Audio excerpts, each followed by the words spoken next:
Well,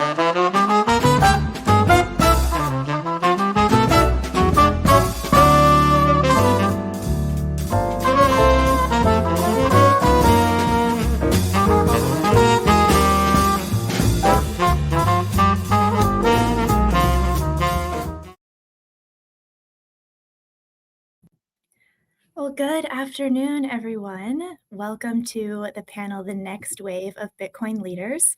My name is Ella Huff, and I am a Bitcoin Advocacy Associate at Strategy, co-founder with Arshmalu of the Bitcoin Students Network, and a junior fellow at the Cornell Brooks Tech Policy Institute. And today I have the immense pleasure of being joined by Aubrey Strobel, Halston Valencia, and Elle to chat about how the next generation is learning, sharing, and carrying Bitcoin forward. And so to start off our panel today, would love to begin by introducing all of our panelists. Then we'll set the stage a little bit for where we are in the current wave of, Bitcoin leaders and Bitcoin adoption. And then we'll turn it over to the panel. We'll dive into some questions, and then we will conclude with some questions and answers towards the end. So certainly, if you have any comments, questions, please feel free to use that feature in the live stream so that we can address those at the end. So without further ado, Aubrey Strobel is the co-founder of Halcyon, a boutique communications firm specializing in Bitcoin, stablecoins, and AI. She's also the host of the Observation podcast and formerly chief communications officer at Lolly. And then we're joined by Halston Valencia. Halston's the marketing director at the Bitcoin Well, co-founder of Bolt, which is a weekly newsletter I highly recommend you subscribe to, and Financial Dashboard. She also works on the Adam O'Brien Show.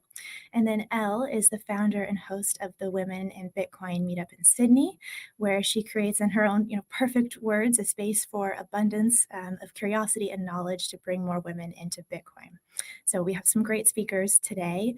And before we dive into some of the questions, would love to just set the stage with some data about where we are, how young investors, younger generations, what they're feeling towards Bitcoin and just the broader macro environment, financial space in general. And so to start with maybe some less optimistic stats, actually 60% of Gen Z feels they don't have enough income to save for retirement. An even higher number, 73%, feel that today's economy makes them really hesitant to set up any long-term goals. So we're feeling some emotions of concern. But at the same time, some emotions of hope and optimism.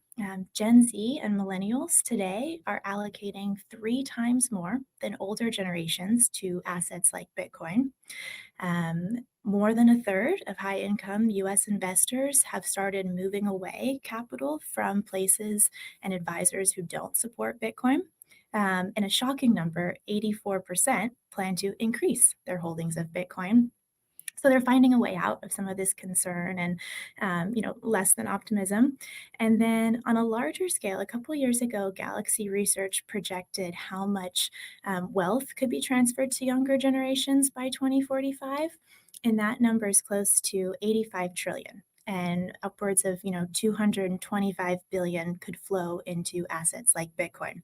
So hope that just helps set the stage a little bit on what younger audiences are feeling in their day-to-day, how they're thinking about Bitcoin, and then what's really at stake as they come of age. And so with this, we'll turn it over to our panelists to dive into some questions.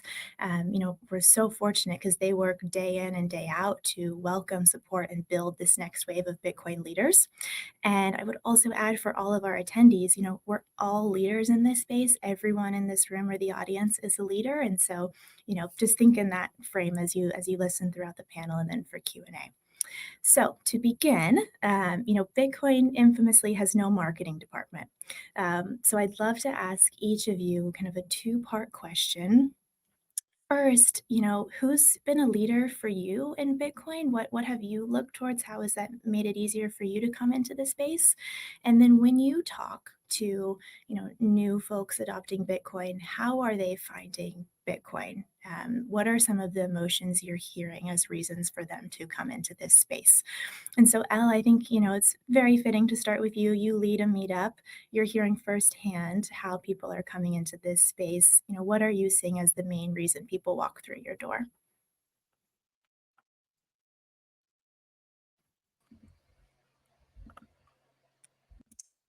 Elle, are Can you you hear with me? us? Sorry, I think my microphone just took a moment to come All back good. online. Can you hear me I now? hear you now. Yep, perfectly.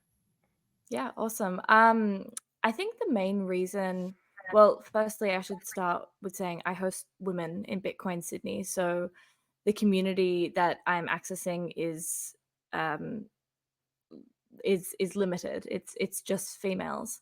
But I would say the number one reason people come to my meetup is out of curiosity. But I think that curiosity stems from a very deep understanding within them that something is very, very wrong with the financial system and they are uncomfortable with their position in it. So it's both a lovely thing when new people come to my meet. They're very excited and they're very curious, but at the same time, it is slightly tainted with this shared understanding that we are in a position that is very, very difficult for all of us. And Bitcoin is a necessity for many people. And that's why I see a lot of women reaching out to me and then joining my meetings. And Aubrey, are you, and through the observation, and Halcyon, are you seeing this pattern of necessity as to why people turn to Bitcoins, or what has it been for you? Yeah, so the reason I started Halcyon with my co-founder Alina Nisanoff, who worked with me at Lolly, was because Bitcoin has a communication problem on a lot of levels because there is no marketing department, and unfortunately, it sort of leaves it up to a grassroots level. But in if you look at that as a sort of an opportunity, it leaves it up to a grassroots level. So there's a lot of people like the folks on this panel who are able to sort of advocate for Bitcoin. The problem is some of those louder voices, like the mainstream media, sometimes spread FUD or misinformation about Bitcoin. And once that's out, it's really hard to sort of break through the news. So I work with a lot of Bitcoin clients and companies, as well as have a lot of Bitcoin leaders on my podcast that hopefully break through a lot of that noise.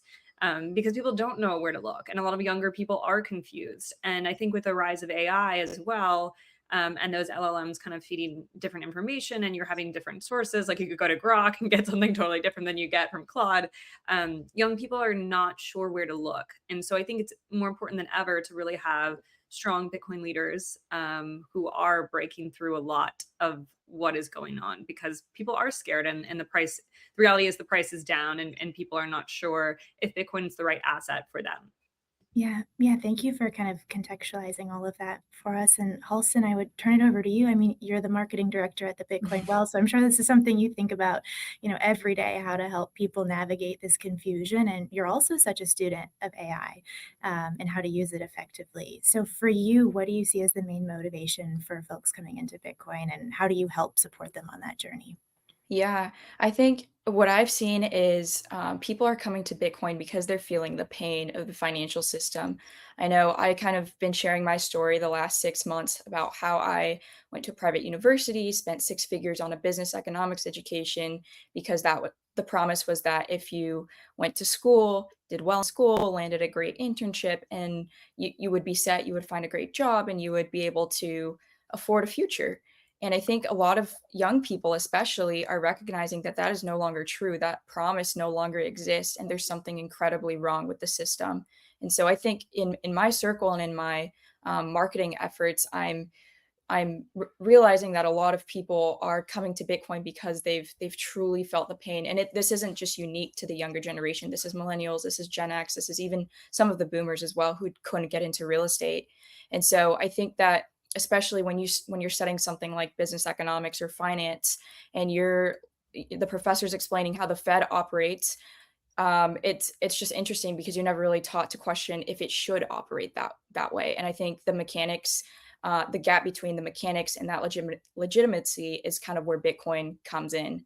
And so, yeah, I think for young people, it's like you look at a JP Morgan savings account and it's offering 0.01% and inflation is 8%, something's incredibly wrong. And so, yeah, that's what I see as a entry point for a lot of new people curious and learning about Bitcoin. Yeah, and Halston, as you were speaking, you were kind of making me think about the difference between reactive and proactive and how, new women come into this space. And so I'm curious, it seems like a lot of what, Elle, Aubrey, Halston, you've all mentioned is how we, react and reaction support those coming in. But what do you see are some ways that we can be proactive in supporting this next wave of Bitcoin leaders and kind of scale the number of women who are learning about Bitcoin and joining this community? And Yeah. maybe we'll start. Yeah, Halston, you can take it. Yeah, I can Will. for sure start. I think it's really important to meet people where they're at.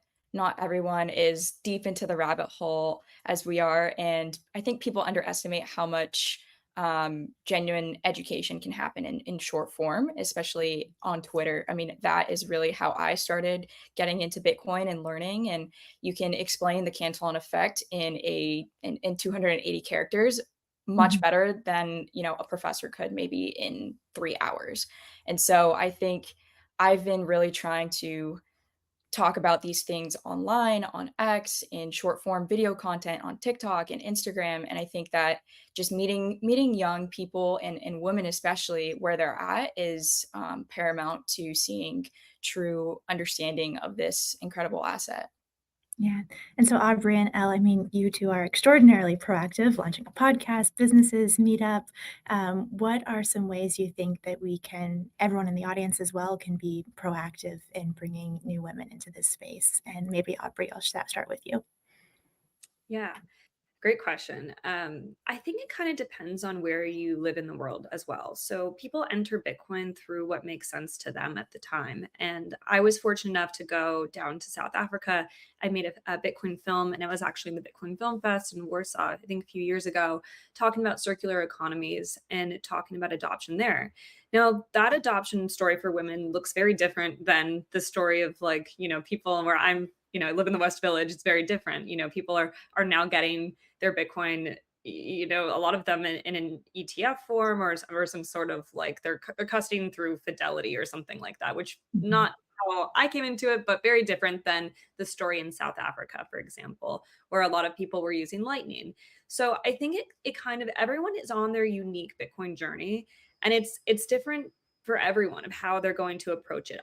In South Africa, for example, and I know we're all speaking here from a more westernized point of view, but it was really for a payment system for a very broken government there. So it was like a need. It wasn't like, oh, maybe I should get into Bitcoin because it could be nice. No, the approach for people that are millennial or potentially Gen Z, it's going to be a little bit different, right? And so I think knowing your audience and knowing who you're talking to is extremely important. And I'm involved with a lot of different women's groups, and I think there are some stats about women just being not like bad investors, but they need more information. They're a little bit more risk adverse sometimes. And when you see the Bitcoin charts, it is a little bit more volatile. So naturally, there's a little bit more pause for women to come in. And that's not worse or better. It's just sort of is the way that women invest. So I think having that awareness, knowing our audience are all super helpful for bringing people in. Yeah. Thanks, Aubrey. And Elle, how about for you? Yeah, I guess I'll kind of tie together all the points Aubrey and Halston mentioned before me. I definitely think meeting women or people where they're at is how we have to go about onboarding newbies to Bitcoin. As someone who has started a meet in Sydney, I have to tell you, onboarding people who have never heard about Bitcoin before is very, very difficult. And in order to do that successfully, I think you really have to tailor it to every single person's different situation. So going about it between friends might be slightly easier, but then extending that reach online can be very, very difficult. I've found this whenever I publish videos or content about Bitcoin online. It it picks up traction very slowly, and I think that's because when you're onboarding someone into Bitcoin or trying to convince someone that Bitcoin is what they should look into, it really does require that tailored approach. Um, I will say, Holston, I've seen some of your like short form Bitcoin content recently, and I have to say I think the way that you're going about it, that very like Gen Z vibe, is something that I haven't seen directly in Bitcoin before, and something I'm excited to watch flourish, because I wonder how that will go down with our generation, and if perhaps that is the gateway to accessing um, discourse about Bitcoin between our peers. Yeah, well, I love how you all have brought us from why do people learn about Bitcoin into how women and folks all over are learning about Bitcoin. And Halson, you mentioned, short form content. I know Elle, you did as well. And so maybe to dive into a little deeper into this question of how women are learning about Bitcoin, Halson, starting with you, perhaps, how do you think people are learning about Bitcoin? Is it just short form? I know in Bitcoin we talk a lot about proof of work and putting in a lot of time and energy, and oh, you need to spend 100 hours, 1,000 hours. And so from your perspective, does depth really matter? Are there ways to shortcut education? How complex or simple does it need to be? Yeah, I think I would start by saying that I aim to just inspire the curiosity, because I think it's really hard to convince someone that Bitcoin is a solution to a problem they don't see to begin with. And so I think for me, what I've seen be effective in my marketing or content creation is avoiding words like fiat, central bank, monetary debasement. These are accurate, but they can trigger some defensiveness in people who haven't been down the rabbit hole. And so I've had much better conversations just kind of using everyday language, and even using memes. I mean, I think Elle, you mentioned you've seen some of the videos I've done on TikTok and Instagram, and hopping on a trend just to kind of tie it into Bitcoin and inspire this kind of curiosity within the younger crowd. I think using language and asking questions like why does everything keep getting more expensive? Is there is a better entry point than saying the Fed is inflating the money supply. It's the same concept, but it's much more digestible for a broader audience. And so, yeah, I think you certainly can go down the Bitcoin rabbit hole for 100 hours and come out of it very, very educated and well versed in this um, environment that we're in, this financial environment. But I think just even you know, helping someone go through 1 to 2 hours of content is just far more effective than through short form, far more effective than trying to get them to watch I don't know, 3 hour podcast on Bitcoin and like the M2 money supply. So Yeah, I loved your line about starting with curiosity and highlighting the problem. I think for everyone in the audience, if you haven't seen Joe Bryan's "What's the Problem" YouTube video, I think that's a great place for folks to start. It's about 45 minutes. And Aubrey, thinking about your role at Halcyon and a communications firm, how do you all educate on Bitcoin? Is that a part of your mandate, or how do you think about that? Yeah, fantastic question. We do that. We actually are constantly talking with the press daily and trying to put out and break through the noise of, if there's some sort of misinformation being spread, or not even in a reactive sense, but in a very proactive sense of like, what is the message that people need to be hearing? So that's what PR and communications does. I think sometimes it's like obscure, like, what do they do?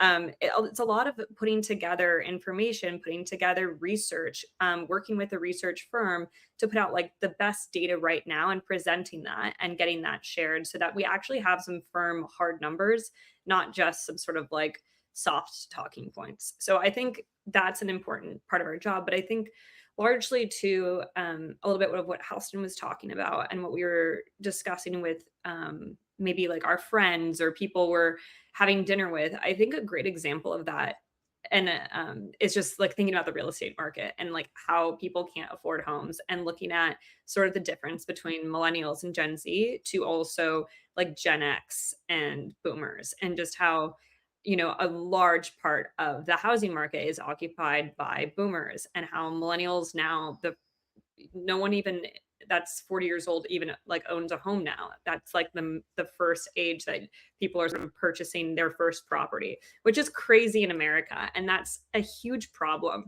That's people not starting families, and you can go all the way back to we're just printing. And why is your money not going as far as it used to be? And I think people really feel that in their daily lives. So it's like, we don't have to go as far as South Africa and point to my film. We can, but we can also just point to our own backyard and know that life has changed dramatically. And people do feel that from generation to generation.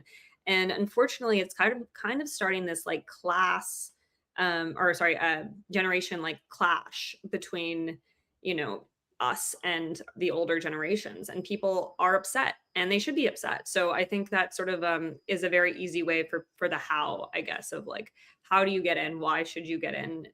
Because of this, because we're printing too much money and you can't buy a home anymore. Yeah, exactly. And so, Elle, I know you mentioned similar to how Aubrey was just sharing, meeting people where they're at. Could you give us all some advice and tips on how you do that, how you help the women that walk through your meetup start to absorb and really understand Bitcoin?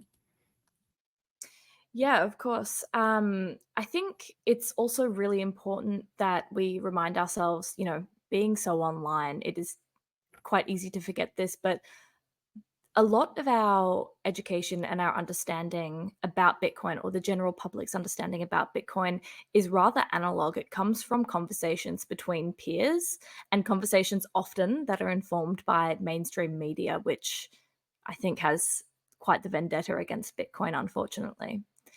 So then going back to what Holston said about meeting people where they're at, this is exactly the right way to go about it. You don't want to foster a sense of defensiveness right off the bat.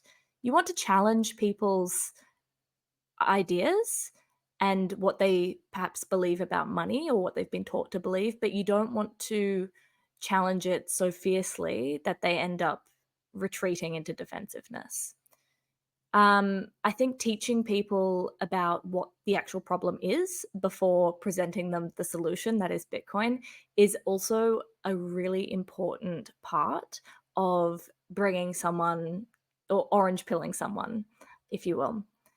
For me, it's a bit easier because obviously the women in my group seek my group out. So it's not like I'm going onto the street and trying to orange pill random people. The people who come to my meetup already have that innate curiosity and willingness to learn and be challenged. But if we're talking to friends or family, or God forbid, co-workers, if you dare to talk about Bitcoin with the people you work with, I think meeting people where they're at and perhaps slowly introducing them to the problem, just as Aubrey said, they're printing money and you can't buy a house. I think that is something everyone in the world at the moment can relate to, and it's becoming an ever more pressing issue. Yeah. Elle, I'd love to pull on this thread that you have right now about emotion and language and information. And I know you mentioned you don't want to make someone feel defensive at all right off the bat. And so I'd be curious from all of you, is there a word or a phrase or a framing about Bitcoin that you no longer use? Maybe you used once and it made someone feel defensive. How do you, first start this conversation so that the person on the other side or your conversation partner feels more of a feeling of hope, perhaps, and not defensive or closed down? And Elle, maybe I'll start with you. Yeah, sure. Again, it kind of comes back to tailoring your communication to the person who you're speaking with or to the people who you're speaking with. I look back on my early days in Bitcoin and some of the phrases that still fly around, which now I find very funny. Have fun staying poor, for example. I find very funny now. But when I was just getting into Bitcoin and still obviously very protective of this worldview that I had cultivated over my entire life, that phrases like that put me off, and it gave me a sense that I was stepping into a community where people thought that I was perhaps not up to speed yet, and not intelligent enough to be a part of when I heard phrases like that. So I really try to avoid saying those types of things. I will say it in Bitcoin, like Bitcoiner settings, because we all understand what we're talking about, and we all understand that this is to a certain extent a joke. but I will refrain from those phrases, talking to friends, family, and in my Women in Bitcoin meets. I think to provide people with hope, that is perhaps a little bit easier than completely changing their worldview. I think once people start integrating themselves with the Bitcoin community and they see these amazing projects that people are embarking on facilitated by Bitcoin, they naturally gain a sense of that hope through watching these projects evolve. So this is something that I want to be, the sounding board for people who come to Women in Bitcoin Sydney. I want to be able to communicate my ideas and what I've learnt, but I also want to build them up and then give them enough space to explore that themselves. And I Yeah. think that so far it's been very successful, and the women who have been um, have been coming back to Women in Bitcoin Sydney repeatedly have experienced exactly what I set out for them to experience. Yeah, oh, that's wonderful to, build that supportive base for everyone that comes to your meetup. And so, Aubrey, I know you mentioned being very proactive in what you all do, writing reports, countering misinformation. How do you keep some of this analog that Elle was mentioning, the in-person conversation? How do you translate some of that into still the digital environment and into the writing that you all do? And similarly, are there any phrases that you no longer print because it doesn't go well? Yeah, well, that's the thing about an industry like Bitcoin, right? Because in some ways it's a cult, and so there's like inclusive language that gets used that really bonds people together and unites people, and we understand what the other person's saying, and we wouldn't always converse like that if we were talking to somebody from the outside. But we have to be aware that that does sort of like alienate people at times. Have fun staying poor. They're like, well, why should I join this? These people are calling me poor just because I own cash. Like, okay, we get it. They don't get it. But so I think it's like really just making sure you know who you're talking to. And then in that sense, I saw someone put in the chat, like, do your own research. I love the idea and the sort of freedom and high agency vibes of saying do your own research, because that's sort of how I approach my life generally. However, if we put DYOR in something, first of all, we lose them on the acronym immediately. Yeah. They don't know what that means, and they even have to do their own research to figure out what do your own research is. And then they figure that out, and they're like, "Well, it feels like a little passive, like you're not like And I think people say you're investing in like a stock, Nvidia, you might get like a prospectus in the mail or something like that. People don't want to feel like the hurdle is so hard on an information level. They need a few points to understand why it's going to make a difference for them. And they need to know that their money's safe and that there's a good user experience, which have all been battles for us. So I think of just having that awareness is good. I like digital gold, but I feel like it doesn't land in comms for some reason because millennials and Gen Z don't care about gold, unfortunately. So, like, the value of saying something's a digital gold is lost on them. So, it's just, again, like knowing that audience. Boomers might like a digital gold analogy, but that's not going to land with millennials. So, using different language for different groups is always what I think is beneficial. The media is a little bit different because we can use some of those terms with them and they understand largely. So, hopefully, that answers the question. Yes, yeah, you just jogged my memory, made me laugh, reflecting on when the news anchor was describing analog Bitcoin in reference to gold.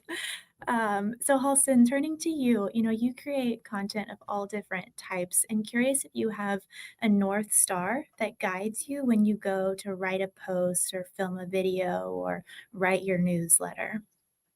Yeah, definitely. I really like that description of a North Star because I think what I use as my North Star is just remembering how I felt in college and how lost I felt knowing and experiencing the financial brokenness, but like not knowing how to get out of it. And so I think recognizing that most people's relationship with money is rooted in anxiety because they were never taught how it works or never taught to understand the system that we're in.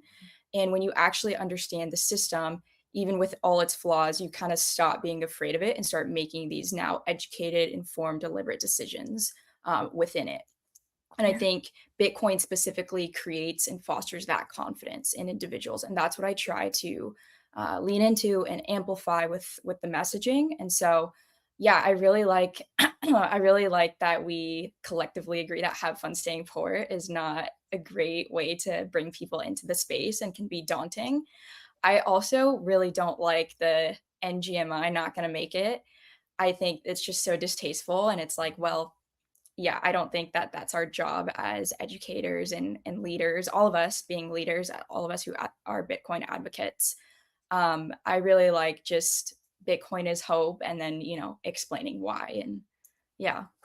Yeah, thanks, Austin. So maybe just to orient in our panel, we've kind of covered the how, why, where, people can be Bitcoin leaders, but switching gears a little into the, what in terms of leadership. I know, in Bitcoin, obviously it's leaderless, permissionless, by design. So it's a bit of an oxymoron to think about, Bitcoin leaders and the next wave of Bitcoin leaders. But for each of you, and Aubrey, maybe beginning with you, what do you see as an opportunity for, anyone, anywhere, especially those in the audience, that they can step into a position now to really be a leader in this space? Well, I personally have always thought that bear markets are a really great time to dig into anything that you want to do because it's a lot quieter. And so, if you do want to rise up into a position, get a job in the Bitcoin space, build a company that is, Bitcoin backed or is using Bitcoin as payments, it is a really good time to do so. So that's what I would say in terms of it being a builder. Um, Online Bitcoin Twitter is still alive. I know there's been a lot of apparently Twitter is like cramping down on Bitcoin Twitter, but I would say that it's still a great platform to grow an audience. And I think largely once Bitcoin achieves more adoption, ideally people will just see Bitcoin as money, and it won't be so much as we need these leaders that everyone sort of is their own, you know, Bitcoin leader in a sense, not to be corny, but like everyone is, has Bitcoin in their homes and custodies Bitcoin. Ideally, we are slowly running out of Bitcoin. And so it's like, we'll let people be able to achieve that hopefully soon. So that's what I sort of think in terms of where I see the big opportunity for newcomers right now if you wanted to build and grow in Bitcoin. Thank you. Yeah, I mean, Bitcoin's all about self-sovereignty and the sovereign individual. Elle, how about for you? What do you see as an area that someone can step into this space and, claim kind of a mission or a task? Yeah, of course. I actually think that because we are, in the grand scheme of things, so early, there is so much space to come in and provide a different angle or your own insight to this Bitcoin ecosystem. I would be super interested in following anyone who wants to pursue an investigation into Bitcoin academically, beyond just speaking online about Bitcoin or beyond just writing like Substack articles, which I love reading. I would be really interested in watching someone progress through academia with their primary focal point being Bitcoin. I do know that this is up and coming. I know there are a couple people in Sydney who are doing this, and I'm following their journey and I'm super excited to watch it evolve. But I think that there is a lot of material to work with. And as Bitcoin starts to become more legitimized in social discourse, I think we're going to see more people start to incorporate it into academia. And I'm very excited to watch that happen. I'm very excited with you to watch that happen. And actually, just some quick good news. Last week at Strategies Bitcoin for Corporations conference, Kurok Ray and Strategy announced the launch of the Bitcoin Education Institute. So if anyone's interested in doing, more Bitcoin education work, please definitely be in touch. And Elle, maybe lots of room for collaboration after this panel is over as well. And Halston, for you, what do you think is an opportunity for leadership for maybe some folks in the audience? Yeah, I think sharing your Bitcoin journey is so helpful. And I think so many people, the biggest mistake that so many people make is waiting until they feel qualified to speak. I think you'll never feel qualified enough. And so I think the way you build your audience or credibility in the space is just by honestly documenting your learning journey. Share what you're reading, share what confused you, share what clicked. And I think that's how we see mass adoption and also just a better understanding of Bitcoin itself. Yeah, yeah. Well, thank you, everyone. So I think now we will turn it over to some Q&A from the audience. And, maybe I'll read the question and then whoever feels, most wanting to answer the question, we can do it that way. So Raquel asked us, and I'll just read it out. We often talk about onboarding the next billion, but in your experience, is the barrier more about technical complexity or a lack of relatable educational content for women? And Aubrey Halston L., happy for any of you to take the lead on answering that question. Yeah, sure. I would love to answer that from my perspective, hosting Women in Bitcoin Sydney. Um, I think I think it's a bit of both. I think relatable educational content is the gateway into understanding the technical complexity behind Bitcoin. So I do think that we lack that relatable educational content for women specifically, which is something I would love to build on.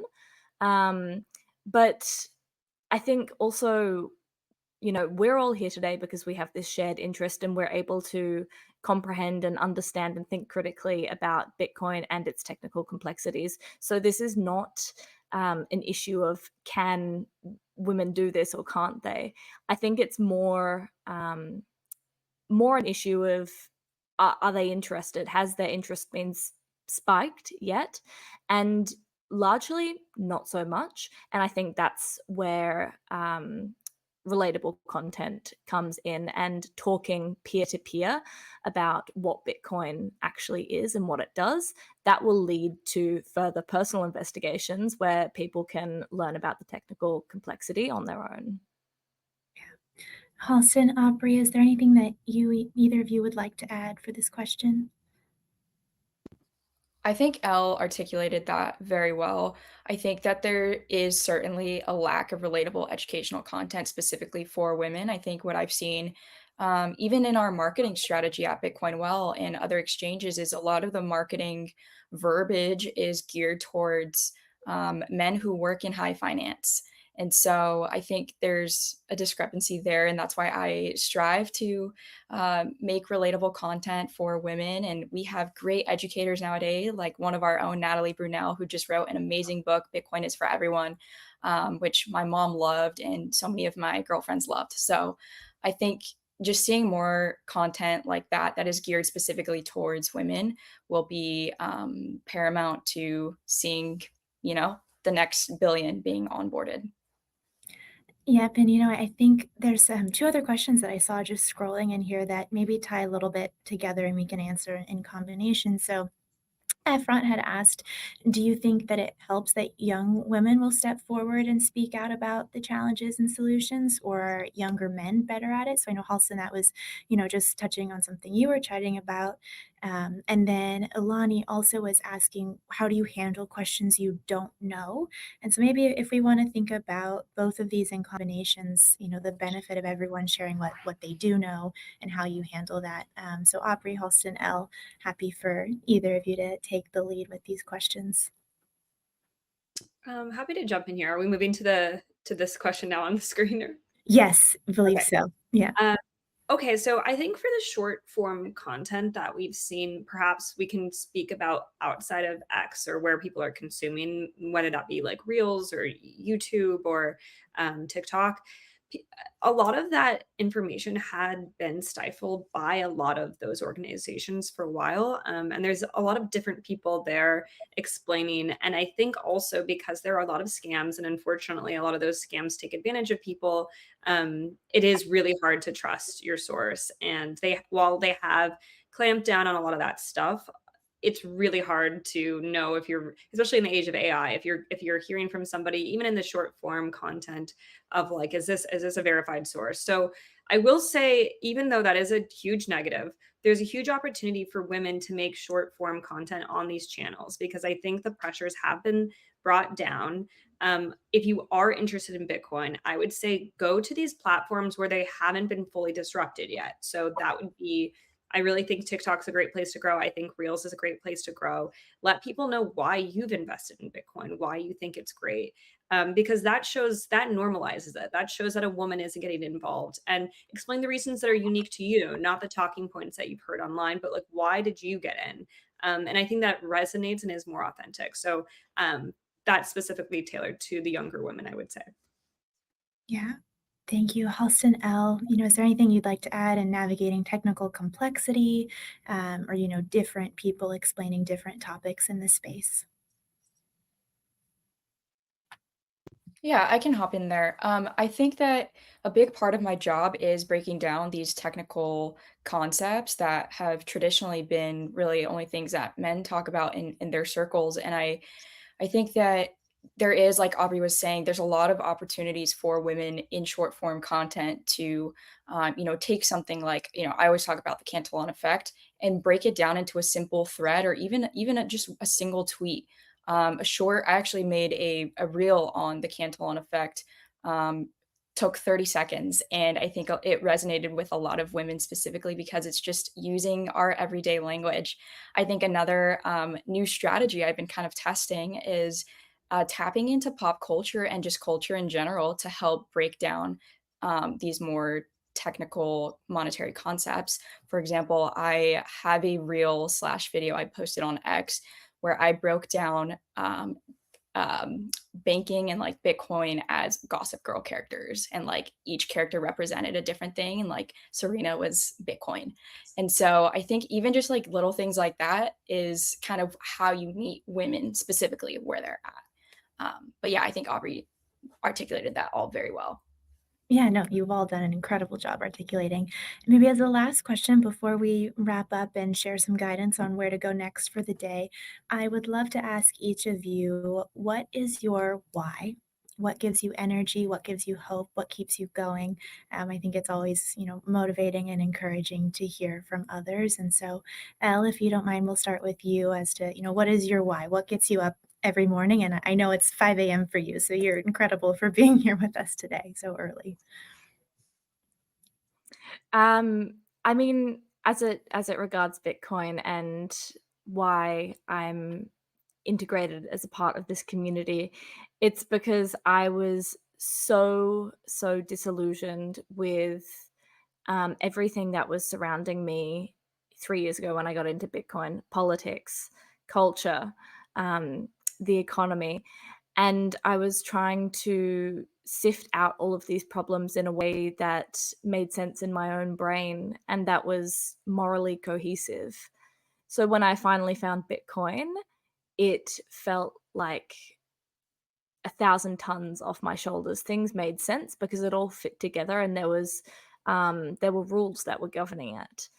Um, so to continue to be able to pursue the life that I dream of, knowing that I have this tool under my belt, I feel really empowered to move forward and go after what I want, with a clearer mind and um, sound money. It is that simple. So that's what gets me up in the morning, and it's refreshed my zest for life. I love that. And Alison, how about for you? What's your why? Yeah, I think my faith gave me a framework for stewardship and for truth telling and caring about justice and systems that affect everyday people.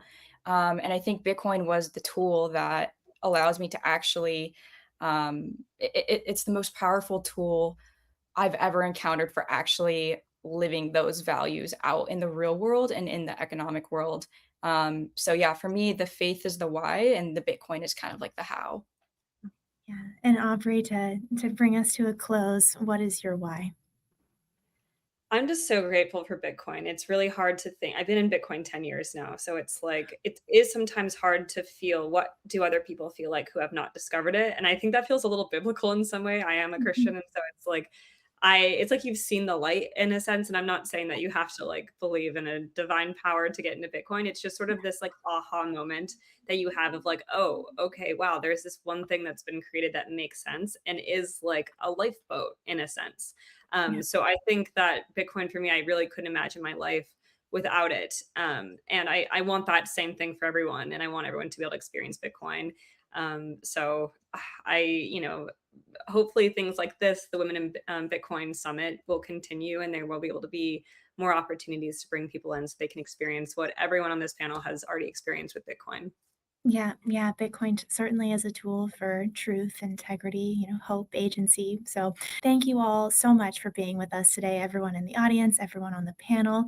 As some guidance for next steps, we would love to invite you all to explore the education hall and the networking lounges. You're going to see a screen pop up with upcoming sessions, and you can click reception on the top left arrow to go back to reception, and then click back on the main menu to either go education hall or lounge.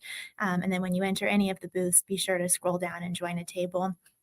And Aubrey, Halston, L, just wanted to extend a huge thank you to all of you for your time and all the wisdom and insights and advice that you've shared with everyone today. And I know that someone in Q&A had asked about where they can all find you. And so I know on the website all the handles are there, but maybe if you each just want to quickly say your handle so that it's in the recording and folks can find you after. Yeah, I'm at Aubrey Strobel, just says my name is spelt, no spaces or anything. Thanks, Aubrey. Halston. Same here, just at Halston Valencia across all channels. Perfect. And L. I'm just at L_Freedom Fairy on X. Well, then I'll make things complicated. I'm at 21mm for the 21st for me.